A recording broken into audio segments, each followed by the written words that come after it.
अभ्यास 24।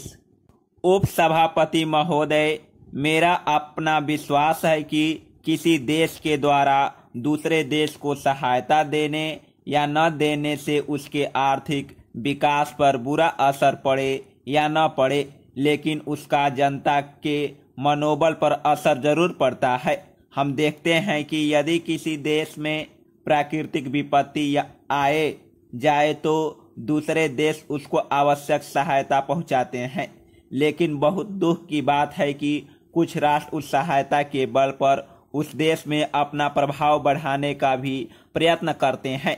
मेरा भी अनुमान है कि अनेक राष्ट्रों ने जब हमें सहायता की आवश्यकता पड़ी तो ऐसी बातें कही जिनसे देश में यह अटकलें लगाई जा रही थी कि ये देश हमें सहायता देंगे या नहीं देंगे, अथवा हमारे सरकारी प्रतिनिधि उनसे सहायता मांगने जाएंगे या नहीं जाएंगे।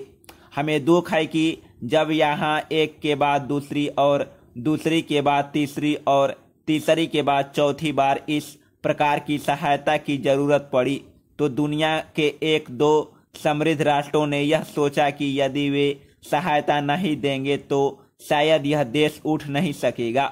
उनका यह दृष्टिकोण देखकर देश में यह विवाद उठ खड़ा हुआ कि ऐसे देशों से हम लोग सहायता मांगने के लिए जाएंगे या नहीं जाएंगे, या वे हमारी सहायता करेंगे या नहीं करेंगे, या हमारे वहां जाने से या नहीं जाने से उन देशों के साथ हमारे संबंधों पर बुरा असर पड़ेगा या नहीं पड़ेगा। बहुत खुशी की बात है कि जब तक यह विवाद देश में चलता रहा उस समय हमारे पास अन्य देशों से बिना मांगे ही इतनी सहायता पहुंच गई, जिससे हमें राहत मिली।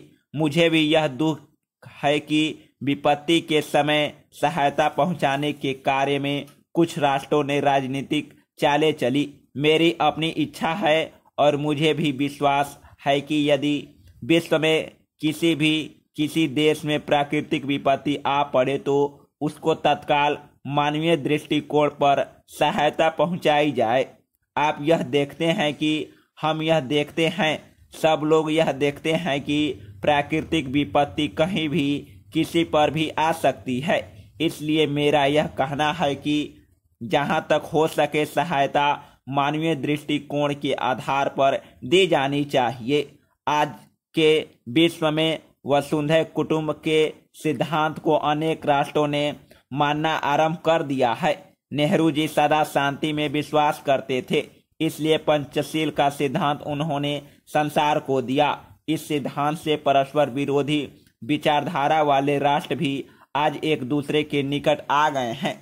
आज कश्मीर से लेकर हैदराबाद तक हम हिंदी उर्दू मिली हुई भाषा बोलते हैं, जिसको हिंदुस्तानी कहा जाता है। आज जितने भी लोग कलकत्ते के बाजारों में कुली का काम करते हैं उनमें भी हिंदी बोली जाती है। असम के चाय बागानों में भी आज हिंदी बोली जाती है। यहाँ पर जो लोग हिंदी जानते हैं वे अगर लड़ाई हिंदी बोलना आरंभ कर दें तो कल ही देश ठीक हो सकता है।